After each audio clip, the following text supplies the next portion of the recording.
গতিকে অনুষ্ঠানৰ লগতে সম্পৰ্ক ৰাখি আমি অনুষ্ঠানভাগী আজি লাই ফুটা ফুটাৰ যি আমাৰ সমাখন জ্ঞাপন কৰিছোঁ। আৰু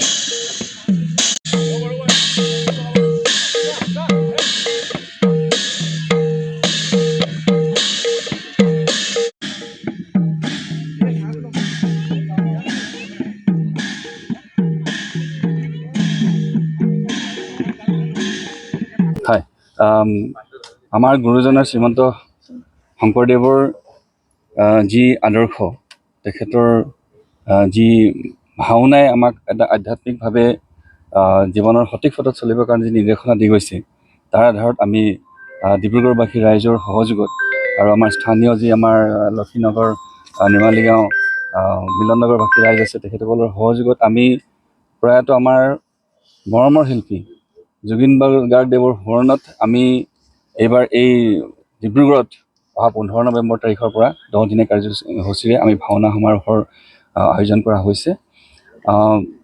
আপোনালোকে জানে যে প্ৰয়াত আমাৰ এটা মৰমৰ শ্ৰদ্ধাৰ শিল্পী জুবিন গাৰ্গদেৱৰ ন্যায় প্ৰক্ৰিয়া ইতিমধ্যে চলি আছে যদিও এতিয়ালৈকে কথাখিনি স্পষ্ট হোৱা নাই। আৰু তেখেতৰ মৃত্যু ইতিমধ্যে এমাহ সম্পন্ন হৈছে, আৰু এমাহ সম্পন্ন হোৱাৰ দিনটোতে আজি আমি এই অনুষ্ঠানৰ আৰম্ভণি কৰা হৈছে। আমি ভাবোঁ যে ৰাইজৰ সহযোগত আমাৰ এই অনুষ্ঠানটো সুন্দৰভাৱে অনুষ্ঠিত হ'ব। আৰু আমি ইয়াৰ পৰা এটা কথাও আমি আয়োজক সমিতি হিচাপে এটা ক'ব খুজিম যে আমি তেখেতৰ প্ৰতি যি শ্ৰদ্ধা আমাৰ সকলো ৰাইজৰ, অসমবাসী ৰাইজৰ আছে, গতিকে ন্যায় প্ৰক্ৰিয়াটো অলপ ক্ষীপ্ৰতা আগবাঢ়িলে আমাৰ ৰাইজ নিশ্চিতভাৱে অলপ সন্তুষ্ট হ'ব। ইতিমধ্যে ঠায়ে ঠায়ে ক্ষোভৰ বিস্ফোৰণ হৈছে, গতিকে আমি ভাবোঁ যে তেখেতে ন্যায় পাব লাগে আৰু তেখেতক স্মৰণ কৰি আৰু সাংস্কৃতিক ক্ষেত্ৰখনলৈ তেখেতৰ যি অৱদান, বৃহৎ অৱদান, এই অৱদানক সোঁৱৰি আৰু মহাপুৰুষজনাৰ সৃষ্টিৰাজিক অসমৰ মাজত প্ৰসাৰ আৰু প্ৰচাৰ কৰাৰ উদ্দেশ্যে এই অনুষ্ঠানভাগী আমি আয়োজন কৰা হৈছে। গতিকে আমি আশা কৰিম যে আমাৰ এই অনুষ্ঠানটোলৈ সকলো ৰাইজৰ সহযোগিতা, আৰু আমি তেখেতসকলক সকলোকে আমি আমন্ত্ৰণ জনাইছোঁ। আৰু ডিব্ৰুগড় এনেকুৱা ধৰণৰ কথা নাই যে ইয়াত অকল আমি নিৰ্দিষ্ট এক শ্ৰেণীৰ মানুহে এই অনুষ্ঠানটো আয়োজন কৰিছে। ইয়াত সকলো শ্ৰেণী, বৰ্ণ, ধৰ্ম বিশেষে সকলো শ্ৰেণীৰ লোকেই এই অনুষ্ঠানভাগীত অংশগ্ৰহণ কৰিবৰ কাৰণে আগবাঢ়ি আহিছে। গতিকে আমি খুব আনন্দ পাইছোঁ যে আমি সকলোৱে মিলি মহাপুৰুষজনাক স্মৰণ কৰাৰ লগতে আজি প্ৰয়াত জুবিন গাৰ্গদেৱকো স্মৰণ কৰাৰ সুবিধা পাইছোঁ, তেখেতক শ্ৰদ্ধা জনাবলৈ এটা সুবিধা পাইছোঁ।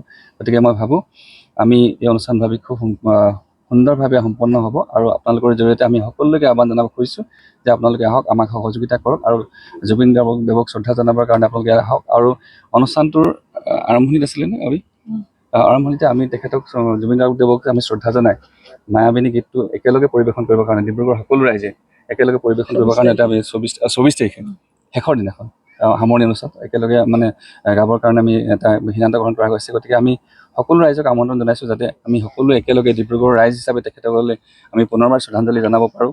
গতিকে এই ক্ষেত্ৰত আপোনালোকৰ সহযোগিতা আমি নিশ্চিতভাৱে কামনা কৰিলোঁ, সকলো ৰাইজৰ উপস্থিতি কামনা কৰিছোঁ। অনুষ্ঠানটিত দৰাচলতে যি 10 দিনীয়া ভাওনা সমাৰোহ, এই ভাওনা সমাৰোহত অসমৰ বিভিন্ন ঠাইৰ পৰা বিভিন্ন ভাওনাৰ দল আহি উপস্থিত হৈ তেওঁলোকে ইয়াত প্ৰদৰ্শন কৰিব, অংশগ্ৰহণ কৰিব। প্ৰায় 18 দল ভাওনাৰ হেৰি। গতিকে আমি আশা কৰোঁ যে সকলোৱে অংশগ্ৰহণ কৰিব। ডিব্ৰুগড়বাসীৰ ৰাইজৰ সহযোগত দৰাচলতে এই গোটেই যি সমাৰোহটো সাফল্যমণ্ডিত কৰিব বুলি আমি আশা ৰাখিছোঁ।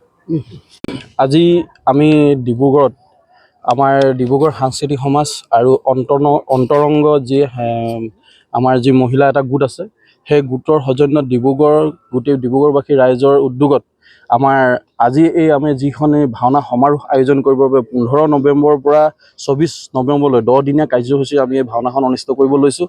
আৰু ইয়াত প্ৰায় 18খন ভাওনাই ইতিমধ্যে আমাৰ ইয়াত অংশগ্ৰহণ কৰিছে, আৰু লগতে 9খন কংসালয় ইয়াতে আমাৰ অংশগ্ৰহণ কৰিছে।